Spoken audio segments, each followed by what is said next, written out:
নমস্কার বন্ধুরা, আজকে আমরা চলে এসেছি কোচবিহারের ঐতিহ্যবাহী যে শালবাগান, সেই শালবাগানের তোষা নদীর পার ঘেঁষে আজকে আমাদের চলছে কোচবিহার অনাথ সৃষ্টির দ্বিতীয় পর্যায়ের নিম চারাগাছ দত্তক এবং নিম গাছ রোপণ কর্মসূচি। এই নিম গাছ রোপণ কর্মসূচিতে আমরা আজকে আমাদের মধ্যে পেয়ে গিয়েছি, দাদা আপনার পরিচয়টা একটু দিন। আমার নাম দেবকুমার মাল, আমার বাড়ি বীরভূম। আমাদের সংস্থার নাম গ্রিন আর্মি। আমরা প্রকৃতি নিয়ে কাজ করি। আজকে আমি কোচবিহার অনাথ সৃষ্টির যে সংস্থার সদস্যগণ রয়েছেন ওনাদের সঙ্গে আজকে এখানে আমি এসেছি এবং আমি চাই আমি একটি গাছ দত্তক নেব এবং সেই গাছটি বড় করব আমার দায়িত্ব নিয়ে।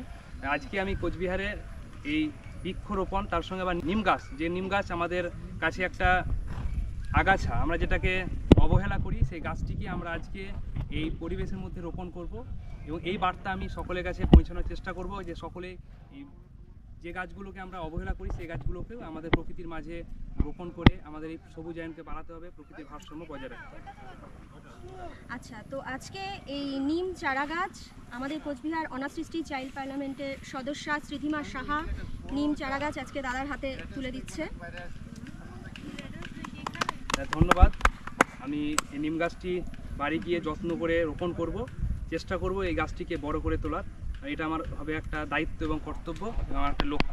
এই গাছ নিয়ে আমার কিছু কথা, যে স্বীকারোক্তি, যেটা আমি এই অনাথ সৃষ্টির পক্ষ থেকে সেটা আমি বলছি। আমি দেবকুমার মাল, আমার পিতার নাম রামকুমার মাল, আমার ঠিকানা বীরভূম নলহাটি। আমি একজন সোশ্যাল ওয়ার্কার এবং বৃক্ষ নিয়ে বিশেষ করে কাজ করি। কোচবিহার অনাথ সৃষ্টি সংস্থার পক্ষ থেকে নিম গাছের চারা গাছ দত্তক নিয়ে আমি অত্যন্ত গর্বিত এবং কৃতজ্ঞ। পরিবেশ রক্ষার এই মহৎ উদ্যোগের অংশ হতে পেরে আমি নিজেকে ধন্য মনে করছি। আমি প্রতিশ্রুতি দিচ্ছি যে এই চারা গাছের যত্ন এবং রক্ষণাবেক্ষণ করে এটিকে একটি সুস্থ সবল বৃক্ষ হিসাবে বড় করব। এই মহৎ উদ্যোগে আমাকে অংশগ্রহণের সুযোগ দেওয়ার জন্য কোচবিহার অনাথ সৃষ্টি সংস্থাকে আমি আন্তরিকভাবে ধন্যবাদ জানাচ্ছি। বিশেষ করে আমাদের সুমন্ত দা, যিনার সহযোগিতায় আমি আজকে এখানে আসতে পেরেছি এবং আমি এই গাছ দত্তক নিতে পেরেছি। ধন্যবাদ। অনেক ধন্যবাদ দাদা, যে দাদা আজকে এত দূর থেকে এসেও আমাদের এই অনুষ্ঠান, এই কর্মসূচিতে অংশগ্রহণ করেছেন। আপনাকে আগামীতেও আমাদের এই প্রোগ্রামের মাঝে পাবো আমরা আশা রাখি। অনেক ধন্যবাদ। আমিও চেষ্টা করব আমাদের আমরা যে মিশন গ্রিন ইউনিভার্স এবং গ্রিন আর্মির সহযোগে একটি কাজ করি আমরা এই গাছ নিয়ে, সেখানেও আমরা এই অনাথ সৃষ্টিকে আমাদের বীরভূম এবং মুর্শিদাবাদে আমরা আমন্ত্রণ করব এবং ওখানেও আমরা এই বৃক্ষরোপণ কর্মসূচিকে সকলের মাঝে উপস্থাপন করব। ধন্যবাদ। আমরাও সমানভাবে সহযোগিতা করব। আপনাকে অশেষ ধন্যবাদ। ধন্যবাদ।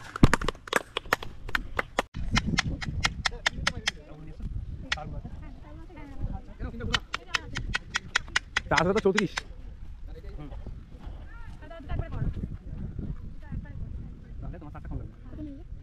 42 এই গোপ্রো নাকি? গোপ্রো বাবা এটিএম এর দোকান জায়গা কই? কভারটা কো দেখটা কাছে রয়েছে। ব্লু কালার তো কভার, ব্লু কালার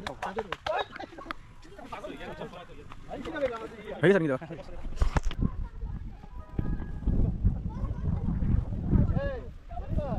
খাওয়ার জন্য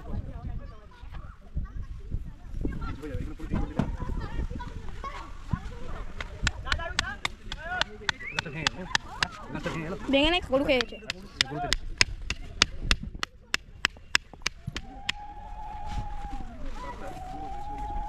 ওখানে একটা দেখা আসি।